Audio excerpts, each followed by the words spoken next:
and internet.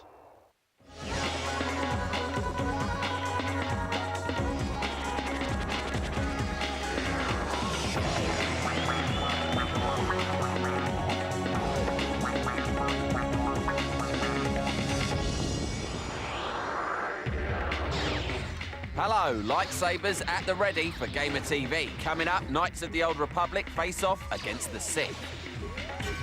This is not the time for questions. We take the Ridge Racer series for a spin. NBA Street slam dunks the opposition.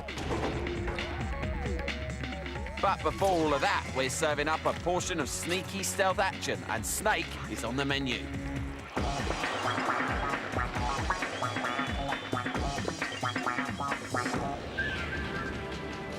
Since his epic Sons of Liberty mission set groundbreaking standards for stealthy action games in 2001, Konami's console Super Spy hasn't had a compelling reason to sneak around preventing Armageddon. Yes, it's been a long wait, but now he's back on the PS2 in Metal Gear Solid 3, Snake Eater. You don't have what it takes to kill me. This time round, you're playing Snake's clone daddy, and the action kicks off in the mid-60s at the height of Cold War tension. Snake is dropped deep into the jungle to retrieve a defecting Soviet scientist before he's forced to complete his design for a four-legged nuclear warhead launching tank. This assignment prompts our hero in some unfamiliar leafy surroundings, so to be properly covert, Snake has to blend in with his environment. Using the camouflage index, he can match the appropriate pattern and face paint combo to the situation at hand. But even the finest agents slip up sometimes. When his cover's blown, Snake becomes quickly outnumbered and likely to catch a bullet or two. Being the resourceful type, it just takes a bit of DIY field surgery to get himself patched up and back to work. Espionage can give you quite an appetite, so to maintain stamina levels, Snake will need to find food wherever he can. Pretty soon, his snack collection makes it look like he does his grocery shopping at the zoo, but it pays to learn what wildlife makes the most nutritious meal. Despite this new stuff, certain things haven't changed, and Snake Eater sticks to the series' familiar camera system. This works fine in confined spaces, but is restrictive in the great outdoors. Switching from third to first-person view also remains disorientating.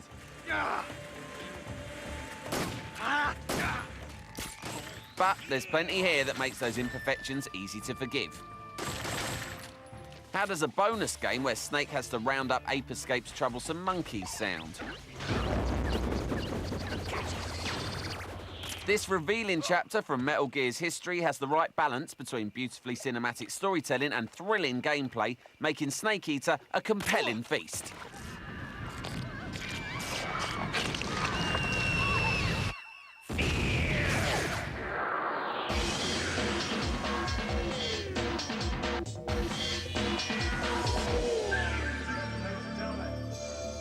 When Sony announced the PSP at E3 2 years ago, one game was a dead cert to roll out with their new handheld on day one, Ridge Racers. Good luck! Originally a hit in the arcades, Namco's power-sliding prodigy went on to launch the first PlayStation back in '95. Half a decade later, Ridge Racer 5 was one of the first games to show off the PS2's graphics, and now they've shoehorned the classic racer into the PSP. We made a pit stop at developer Namco's HQ in Japan to find out how. Hideo Teramoto's a veteran of the Ridge Racer team, having worked on several of the series. As far as pixelated power sliding is concerned, he's your man, as he clearly demonstrates with this fine manoeuvre on his desk. Incredibly, Hideo and his team hadn't even seen a PSP when they started developing Ridge Racers. They managed to mock one up using plywood and a couple of photos. This mock-up weighs about 280 grams, the same as the real thing. The front is actually a scale cutout from a magazine. We started working from there.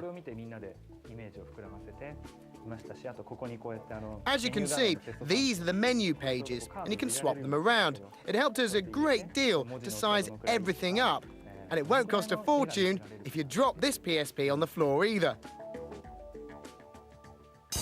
Ridge Racer World Tour allows you to experience the entire scope of the Ridge. Depending on whether you like your cars to corner like a Ferrari or a rusty saloon with bald tyres on ice, the good news is that there are more power slides per mile in Ridge Racer PSP than any racing title you're likely to see this year. But Slippy road surfaces aren't the only things to have been resurrected. This one's yours! It's been 4.5 years since the last game in the series, and I'm flattered that there are still lots of fans out there. What I wanted to do was put everything that they love about the series into this title. We've taken things like the classic courses from the previous games, and we've also put in new courses, just to mix the action up a bit.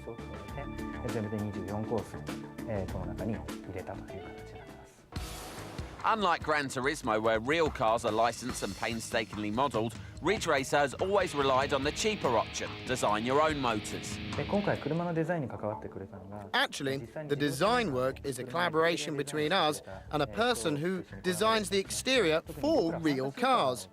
What we make in these games are fantasy cars, and the last thing that we want to do is make them look like toys.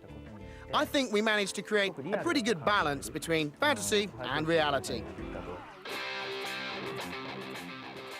You'd imagine a petrolhead games designer would make sure their real-life wheels would be hotter than the surface of the sun. Nothing could be further from the truth. I'm ashamed to say, I actually own a Volkswagen Golf 2 CLI. It's old and it doesn't really go very fast, but it's kind of cute. And it's a good size for Japanese roads. So Teramoto-san gets his kicks out of playing Ridge Racer on his PSP, while taking the train home. There's another games industry illusion shattered. There's no doubt that Ridge Racer was the best-looking launch title for PSP, just like it was for PlayStation and PS2. Roll on Gran Turismo, it's got a lot to live up to.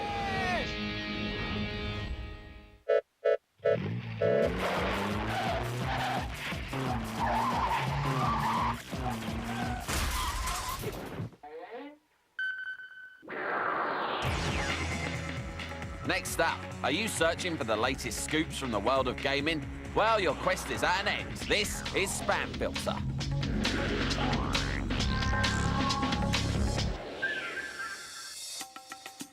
The boffins at console giant Sony have been busying themselves ahead of the launch of the new PS3.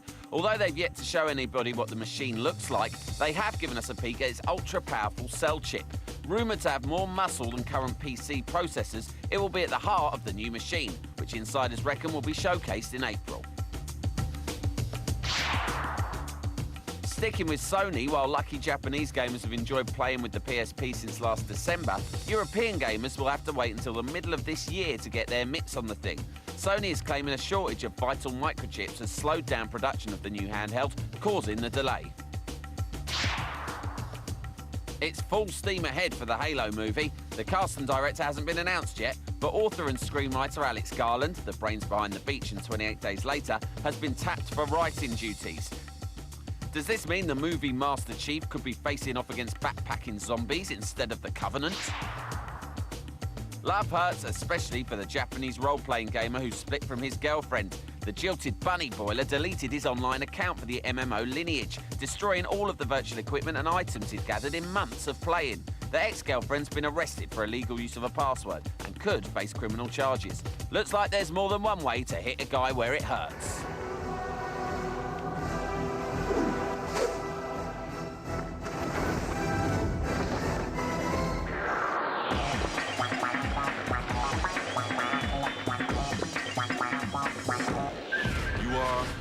Carmelo before he hit the NBA.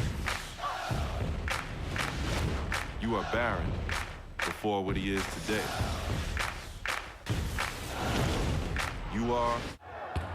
Not nearly tall enough, unfortunately, and that's why games consoles are so handy. Not just for standing on, but to act as digital Viagra for the frustrated armchair sportsman.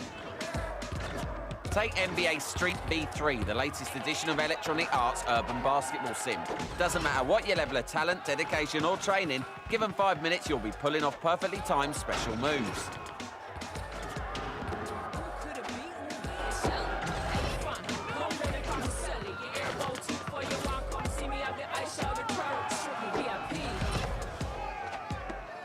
Would you believe that getting the ball in the basket doesn't actually matter these days? Oh no, it's all about the swanky little gestures you perform before even letting the thing go. In NBA Street, the right analog stick is devoted to tricks, and experience, or street points, will add more loose-limbed exhibitions to your book. The pinnacle of showing off is the dunking competition, a sort of basketball diving tournament. But big-headedness is evident enough on the court, and hey, in this game, it's easy. This being a street title, glitzy sporting events are replaced by authentic inner-city courts, parks and back alleys. Not only does this add a sense of urgency to proceedings, but the game's settings really bring its brilliant animation and design to the fore. This is an extremely fast and polished-looking sports sim. There are problems, however. Actual control of the player around the court isn't as smooth as it could be, and there doesn't seem to be any way of quickly switching between active players on the team. So, a satisfying professional, but slightly limited day in the streets. Beats back stretching exercises though, doesn't it? Word! Word!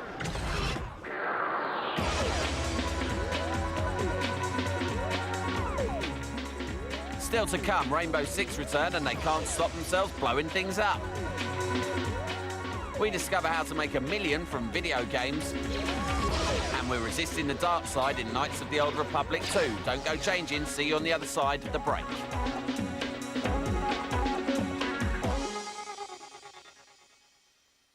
Get up to speed and transform your gaming experience with Blue Yonder broadband internet.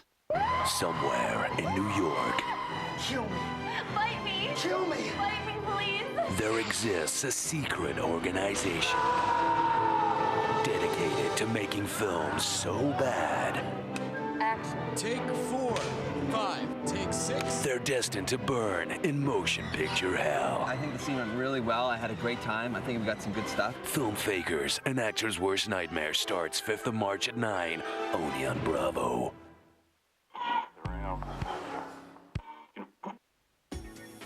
I'm unique.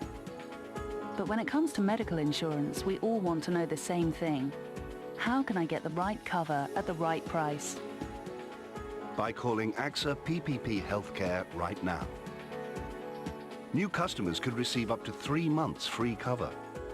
So for a quote that's uniquely yours, call us on 0800 169 1692. Do you find it a balancing act managing all those credit cards, store cards, bank loans, hire purchase and other outgoings? Do you feel as though you're walking a tightrope and may fall off at any time? Well, a service from Norton Finance could offer a safety net, allowing you to make a fresh start by helping you to replace all your existing credit with one loan. For example, instead of all those separate outgoings to numerous other companies, you could simply have only one loan to deal with. So ring now. Our service is quick and it's easy to apply. Don't forget, with only one loan, you'll find it much easier to manage. Call us now. You could borrow any amount from £1,000 to £100,000 for any purpose. So if you're a homeowner, don't slip up. Call Norton Finance now on 0800 043 1030. That's 0800 043 1030. Lines are open 24 hours a day. You know, it helps to be posh around here, unless you own a string of polo ponies or maybe half of Yorkshire. But you don't have to be posh to be privileged. All you need is 4 years no claims, and Privilege will guarantee to beat your renewal quote. So for cheaper car insurance, call Privilege on 0845 246 0088. Or, if you're really posh, have your butler do it. Hello? Call Privilege now on 0845 246 0088 or buy online at privilege.com. There are so many ways you can get into debt, but so few places to turn if it all goes wrong. For me, it got so bad I couldn't afford my monthly repayments. I even put my home at risk. If you owe more than £15,000 to 3 or more lenders and you or your partner have a full-time job, there could be a solution to your debt problems. I called Debt Free Direct. They've helped thousands of people turn their lives around. Debt Free Direct understood exactly what I was going through, and their advice was completely confidential and free of charge. They are experts in finding the right solution if you have serious debt problems. Please remember, only call if you have debts over £15,000 and you or your partner have a full-time job. Simply call Debt Free Direct now on 0800 043 9999. That's 0800 043 9999. It could change your life. If you're stuck with an old, unreliable car because you can't get credit, don't worry, because at Yes Car Credit you could get a better car and a service that's second to none. Just give us a call and no matter what your credit history, we could approve you over the phone right away. Then just go along to your nearest showroom where a friendly advisor will agree a payment with you and help you choose from a wide range of makes and models to suit your budget. There's even a choice of cars from just 6 months old. We offer competitive interest rates and you could use your old car as full deposit. All our cars are 125-point quality checked and come with 12 months AA vehicle membership as standard, so you can buy with complete confidence. We'll even give you 7 days to bring the car back if you change your mind. You can drive away the very same day, and with Yes Care, our special after-sales package, our service just keeps on going. So call us now on 08000 111 24/7. Click on yescarcredit.net or see us in Yellow Pages and discover why Britain's saying yes to Yes Car Credit. You can impress women with nice shoes. I would wear sandals personally, but my feet are minging. Or by wearing the right underwear. I don't think anyone is going to be impressed by these. But gentlemen, that's just for starters. Get into shape and we'll really take notice. So come on guys, what are you waiting for? It's all about men. Show that'll not only brighten up your life, but hers too. Woo. All About Men double bill weekends at 1 on Bravo.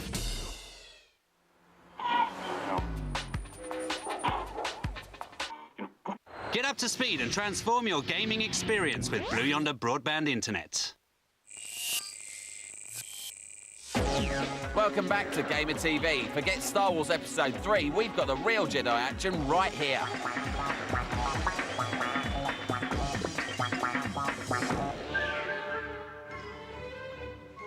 If you didn't know there was a Star Wars film out this year, this might be a good time to abandon the cave and wave the goats goodbye. In yet another of the growing Star Wars-related titles, LucasArts have added a sequel to their prequel Knights of the Old Republic. It's nice, then, that the Sith Lords actually turns out to be a very interesting take on George Lucas's pension fund. Despite its hugely melodramatic stylings, Knights 2 is more the mystery adventure than the deafening space opera. For a start, you begin as a little robot crawling the surface of a ship in a desperate attempt to repair it. From then on, it's flotation tanks, amnesia. Maybe I reached out unconsciously, and your mind must have been a willing one. Or perhaps you have been trained for such things. Old women, and smaller weapons than you may be comfortable with. This is definitely a game where you'll need to put the hours in. It'll be a long time before you see a lightsaber, and there's not even a sniff of Natalie Portman, sadly. What you have in its place is a really absorbing, slightly old-fashioned RPG, where investigation and patience are everything. What about the escape pods? They're still in their berths, sir. This place, it's empty. It's like a ghost ship. How does scanning hologram recordings for vital clues grab you? I saw the voice print ID on the droid console system. What about silent spacewalks? Invisible opponents? You're still thinking about Natalie Portman, aren't you? That is unfortunate, Master. Well, we think this is all to the game's credit. It's still very much Star Wars, but this time with a lot of added depth, care, and a complete absence of laziness.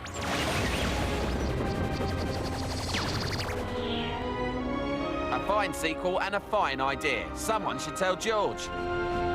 Run. I shall be along shortly.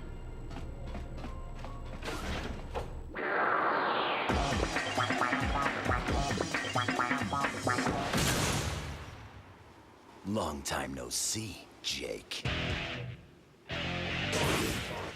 Gaming and gore go hand in hand these days, but if you thought you'd seen all the vital fluid your PS2 could throw at you, with the likes of Resident Evil and Silent Hill, you're really not prepared for the splattering mess that is Nanobreakup.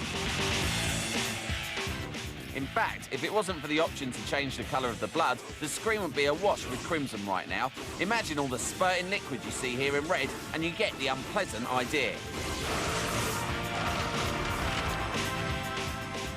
Konami have brought out this latest hack-and-slash effort from Koji Igarashi, producer of the legendary Castlevania series. There aren't any vampires here, though, at least not the traditional sort. God, what is this? Someone explain it to me, now! One day in the distant future, nanotechnology will go badly wrong and begin harvesting human blood to make an army of psychotic machines. Good God. How do we stop them? As usual, you take on the role of mankind's only hope. Meet Jake Warren, a military cyborg with a flashy plasma sword. Just what's needed to take out microscopic nanobugs, apparently.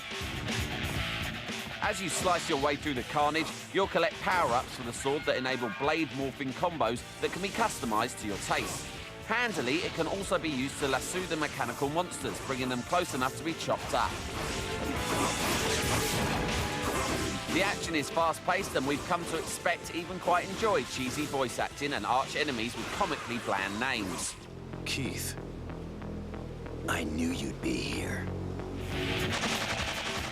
Unfortunately, Nanobreaker's badly positioned save points and miserly supply of health pickups make the experience more frustrating than entertaining. You can't win! Only recommended to gamers who are as patient as they are bloodthirsty.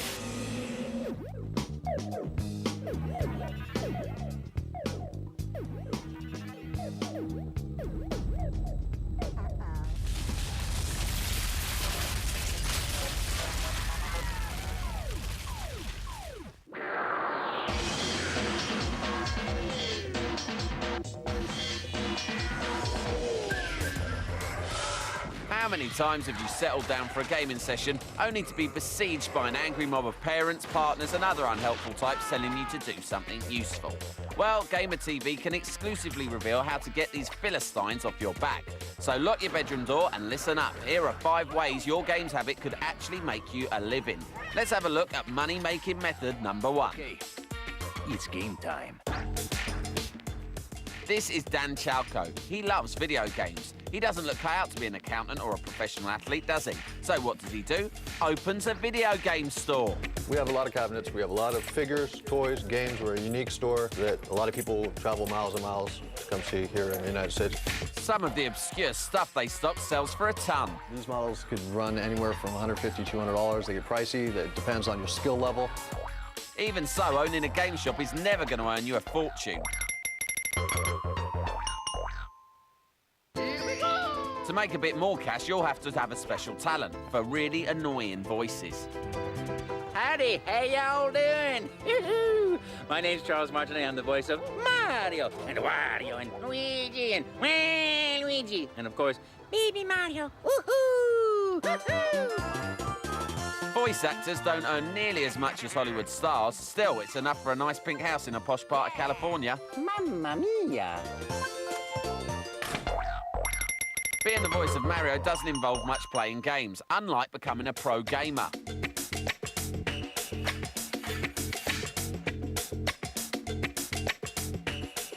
These guys play games for a living and love every second of it. Jonathan Fatality Wendell owns over $100,000 a year from sponsorship and tournaments. So, Fatality, how'd you do it? I just happen to win a lot, so that's how it works out. Well, thanks for that. The trouble with professional gaming is that your time at the top is short. He's probably got a few years left of earning that kind of cash before the prizes start drying up. So we'll have to save his money rather than blowing it on toys and Ferraris, unlike this man. Hey, I'm Tommy Tallarico, composer and sound designer for video games. Tommy has written the music and designed the sound for hundreds of games, including Tony Hawk's, The Incredibles and Metroid Prime. But his real talent is spending cash. His flash house in LA is stuffed with all sorts of goodies. This is the 12-foot Velociraptor kangaroo. My castle pool, the Spider-Man room. Here's Amazing Fantasy 15 in pristine, near mint condition. That comic alone is worth over $40,000, and we reckon he makes close to $1 million in a good year. How annoying is that?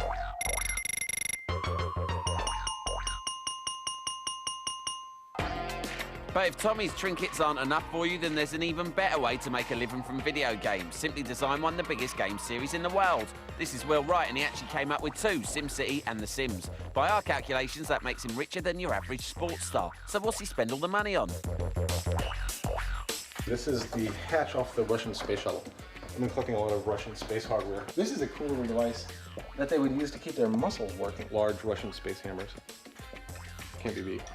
I've been collecting bugs for quite a while. I was always interested in entomology. And who needs bling when you've got bugs? Will has got to be worth over $50 million and never has to work again. However, when work is making games, then why would he want to stop? I can do this forever.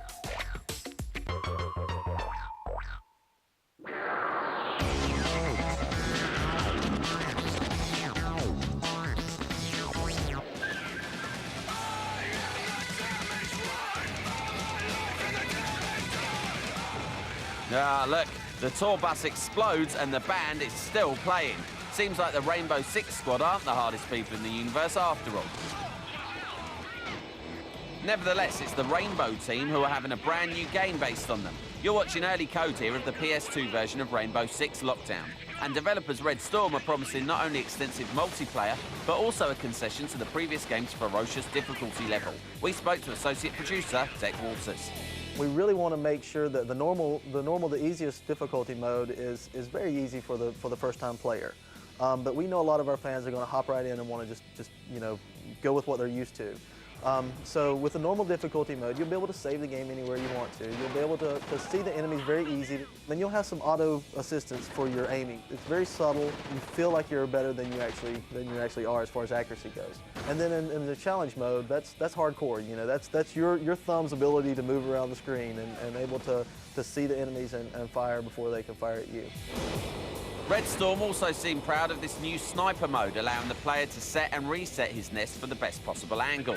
However, Rainbow games do have a distinct flavour, and Deck had a clue what that was. It's based a lot around realism and the tension of our gameplay. We still hold quite a bit in the notion of the one-shot, one-kill. And I think that has been a very popular thing for us. Even though Rainbow Lockdown is actually going more in a mainstream direction, we still are holding very true to that realistic flair and the one-shot, one-kill that our fans just love. The last installment of this franchise was extremely successful. A repeat performance is in the lap of the gods, of course, but from what we've seen here, a drop in quality seems unlikely. It's due out around March. We're all out of ammo, so we'll see you next time on GamerTV. Move in!